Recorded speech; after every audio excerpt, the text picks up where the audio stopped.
Bester Hendrickson suffered brain damage and died soon after this picture was taken. He was 1 day old.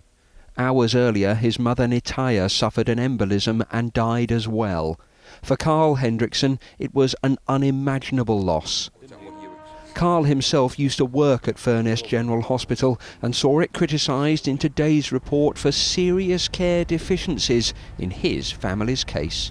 My life was destroyed totally. I lost my soulmate, I lost my son, and I also lost my job when I took legal action. So my life was utterly shattered, beyond recognition. Human error is always a factor, but no one has ever come forward to me and said, "I'm really sorry, I made a mistake." And the report quite clearly says my wife and son should be here. A catalogue of problems here at Furness General Hospital from 2004 to 2013 was linked to the deaths of 3 women and 16 babies. The damning report says there were serious failures of clinical care which resulted in avoidable harm to mothers and babies, including tragic and unnecessary deaths.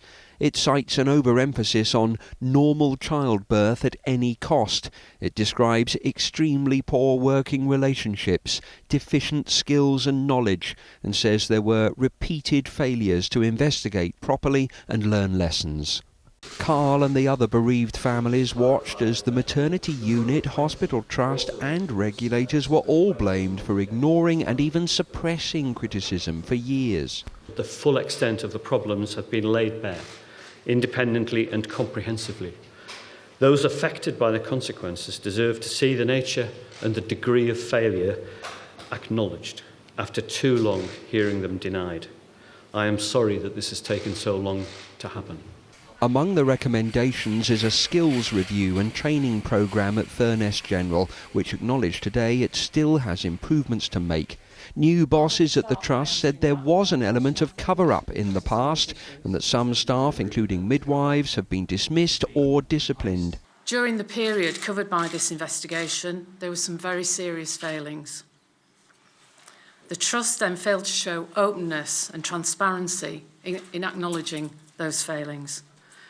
So, on behalf of all the staff at the Trust, I want to say sorry to all of those who have suffered, and I promise, along with the Chairman and the Board, we will do everything we can to improve maternity and neonatal services in the future.